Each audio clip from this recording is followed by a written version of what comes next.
Now, for a change of pace, I'll be discussing a retro comic today. And just for a bit of clarification on that, my intent with these reviews going forward is to not always discuss the latest comics out there, though rest assured I will be sticking with the Deathstroke and All New Wolverine series reviews that I've already started. It's just that I want to add some variety in genre, publishers, and time periods to my reviews.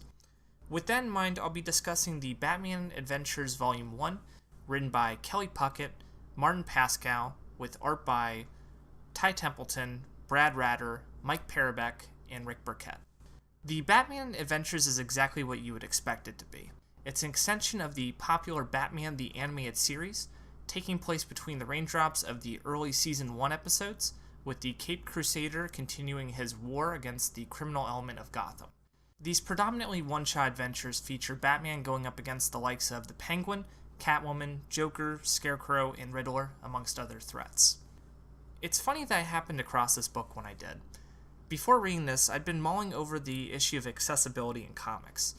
Accessibility has been something the industry has struggled with for as long as I can remember, particularly with superhero titles. And excluding price from the equation, there appear to be two major factors that new readers have to overcome in order to get into superhero stories specifically. First, the history of the characters at Marvel and DC is extensive, with some having 70 plus years worth of stories to get through, and even pared down to their latest iterations, that's still anywhere between 5 to 30 years worth of material.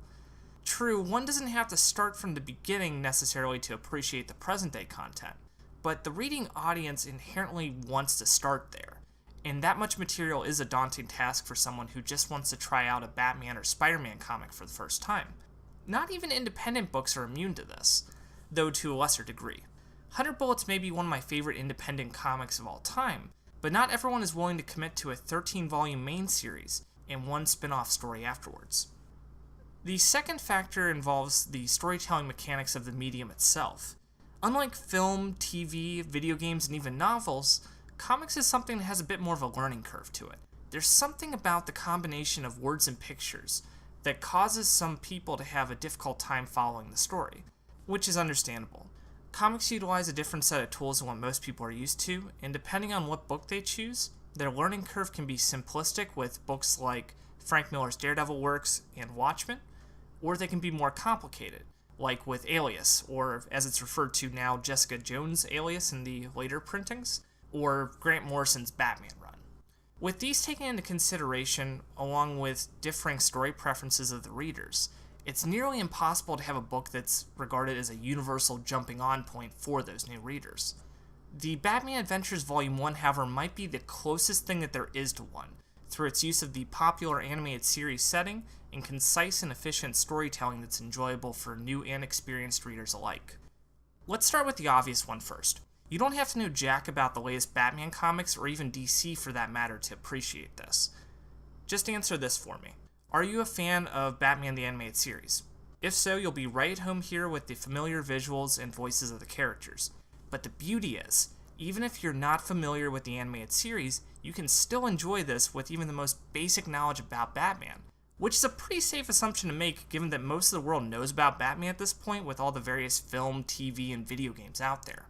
That is what made Batman the Animated Series into the success it was, and that tenet still holds true with the comics.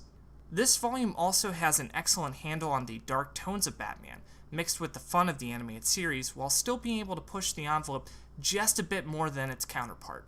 The animated series was certainly able to get away with a lot for its time. The Robin's Reckoning and Two-Face two-parters are excellent examples of that, but even then they still couldn't kill anyone on screen, or show much blood for that matter.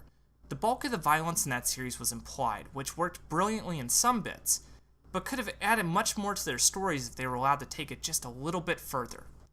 Fortunately, comics have a bit more leeway in this department, and it still fits in perfectly with the show. The action scenes have a bit more flair to them than their counterpart, and there's even a whole issue centered around a murder mystery, where we get to see a body with a fair amount of blood to it. And there's a story reason for it to be there, it's not just there for the sake of it. Even the Joker benefits from this transition, since they can give Hamill's Joker a bit more menace to his mannerisms and goals, where it feels even closer to the comics. All these little changes add just enough to it to add more tension to the stories, while still being something that's perfectly acceptable for a new kid to read. Next, the storytelling is concise and straightforward enough to where you can jump in and get a complete story in each issue, with the exception of one story in the volume being a two-part Scarecrow story. Most comics these days tend to be centered around the concept of the story arc. Stories that range from 4 to 6 parts and is a piece in a larger story that builds to the conclusion of a creator's run. Which, don't get me wrong, that is a format I love with the medium, but to return to my 100 Bullets example, sometimes a lengthy story can be intimidating for a new reader. Perhaps they just want to sample a smaller set of stories to get a feel for the medium first before committing to something on that scale. Due to this format, the creative team needed to be on point to deliver an effective story in 22 pages, and they absolutely delivered on that.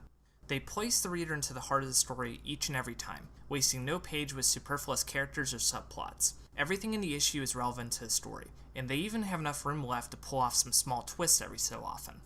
Puckett and Pascal clearly have a mastery of the short story format, though to allocate the credit properly, Puckett does the bulk of the heavy lifting, writing 8 issues solo, with Pascal writing issue 4 and plotting out issue 5. The artists also lend to the easy-to-follow storytelling, as well as predominantly working in 4 to 6 panel pages, making them simple to navigate. Their panel-to-panel storytelling is also superb, giving us exactly what we need to know from panel to panel, without any extra confusion. It's textbook comic storytelling that anyone can appreciate. I'll have a little bit more to say about the specific artists later. There is, however, one drawback to the one-and-done approach. It's difficult to have complex stories in this format. Sure, it can be possible with the right creative team, but even then, the story would oftentimes be better off having a little bit more to breathe and build up to the various pieces of your comic. That's why the Scarecrow story had to be in 2 parts instead of a one-shot. And while this doesn't apply to the majority of the issues, issue 8 in particular needed to have the 2-part treatment.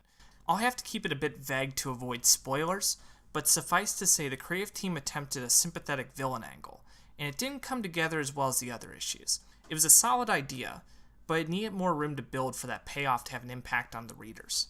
For what it's worth, I'd recommend not binge reading this story either if you choose to pick it up. This volume does not have a larger overarching story throughout the one-shot, so you won't get much out of plowing through this in one sitting. You certainly can if you want to, but I'd recommend going through this in 2 or 3 issue bursts as a bit of a light reading for your day. The villains throughout the volume are well utilized and entertaining. Puckett and Pascal run the gamut of villains from the first season, including Joker, Penguin, Catwoman, Scarecrow, Riddler, Killer Croc, and a couple more I'll leave for you to discover. Each of these characters stay true to their animated series versions, though I would say Joker, Catwoman, and Scarecrow receive the best treatment of the bunch. Though credit to Puckett for making me enjoy the Penguin story in particular, since I'm not a huge fan of the animated series Penguin, he's okay, just nothing to write home about. But here he has a good villain plot and even has a humorous scene with his henchmen, where he makes them learn a new word each day in order to raise their class, and Penguin has to pretend on occasion like he knows what word they're using. It's an amusing little bit. Also, I have to give a shout out to the Riddler, since this version of the character is arguably my favorite, but I can also tell he's a trickier character to write than most, so hopefully he gets an amazing story down the line. As for the art, it's fantastic, which is a pleasant surprise. Each artist across the board is able to match the tone of the animated series with the moody environments, thrilling action, and straight from the cartoon character designs. The best artist of the bunch, in my opinion, is Ty Templeton, with his strong figure work and storytelling. Though the remaining artists are no slouches either. Brad Ratter has some dynamic pages with his Scarecrow story and some cool noir moments added to his murder mystery issue, while Mike Parobeck brings his best to the Killer Croc story of all things, lending that character a vulnerability that most Batman the Animated Series fans might not be accustomed to. And finally, credit to inker Rick Burkett for blending the various artists seamlessly from issue to issue. Seriously, if you weren't looking at the credits, you more than likely wouldn't be able to tell that an artist switch even occurred. This is the first series I've covered to use newsprint for its pages versus the standard glossy paper that most comics nowadays utilize, and I finally have the chance to say this. I love newsprint. Especially with older comics, it gives a bit more texture and character to the art, and not everything needs to have the glossy, top-of-the-line paper to receive a favorable rating in this category. It perfectly complements the art, and that's what's important. When it comes to the recommended price, that's where it gets a bit tricky for me.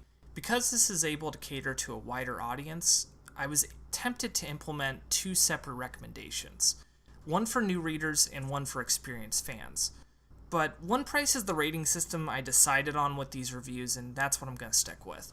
So when it's all said and done, I'd say pick this up at a discounted price, preferably around $15. For that much content, the price would be an absolute steal, and is worth picking up for those who crave some short and entertaining Batman tales. Thank you guys as always for watching this review. If you like that review, feel free to click the like button and share it, or feel free to comment as well, and we can get a bit of a dialogue going.